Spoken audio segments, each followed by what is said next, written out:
family. This is Vince Miller. Thanks so much for joining me for this devotional. Today we're in Acts chapter 21. I'm going to be reading verses 37 through 40. Here's what happens next. When Paul was about to be brought into the barracks, he said to the tribune, "May I say something to you?" And he said, "Do you know Greek?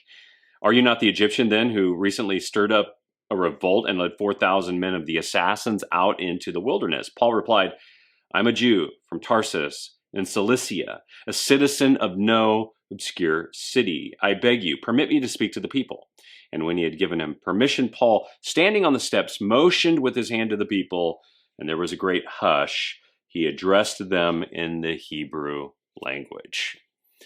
So, recalling where we left off last time, there was a riot on the temple grounds, if you remember, which was stirred by the false assumption that Paul had brought a Gentile into an off-limits part of the temple. This threw the Jewish crowd into chaos, so much so that the civil authorities had to intervene. The man on site leading the civil intervention was a Roman tribune named Claudius Lysias. Now, a tribune was a high-ranking officer who commanded right around 1,000 Roman soldiers. And right when Paul is bound by him, Claudius comes to discover two startling facts about Paul. First, that he can speak Greek, which was a language only used by those in higher education. And second, that he's not the agitator that he thought he was. And it sounds like Claudius thought he was, well, this Egyptian revolutionist, which he wasn't. Now, the catch-all term for what happens here to Paul is called defamation of character. It's any statement that is used to hurt someone's reputation. Now, written defamation is called libel. Spoken defamation is called slander. And by the way, defamation is not a crime, but this doesn't make it right. And in our country today, one can be legally sued for defamation, even though we have the right to speak out about what we believe.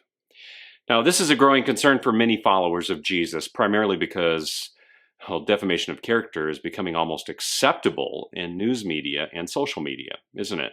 This drives up our concern about potential attacks on our character, making it more challenging to navigate the world as a citizen and a believer who holds to conservative biblical beliefs.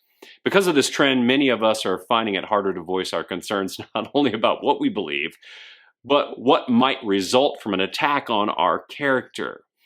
And this type of attack, called an ad hominem argument, is a personal attack against the source of an argument rather than against the argument itself. And we have seen an explosion of this all over the country. But notice, Paul isn't too concerned about filing a defamation of character suit against his assailants. I would suggest he's actually not worried about this at all. He's actually more concerned about two things inferred by this text. First, he's more concerned about God's character than his own character.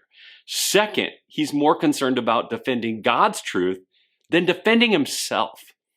And this will come out even more as we read about what he said to this crowd. So here's a truth you might not want to hear. Fellas, it's not going to get better for those of us who hold to conservative biblical beliefs. It's going to get more complicated.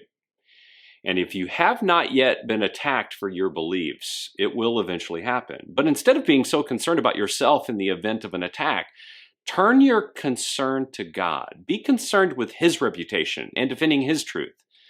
Make this sacrifice for him as he did for you. I love you guys. Thanks for joining me today. I hope this has maybe encouraged you.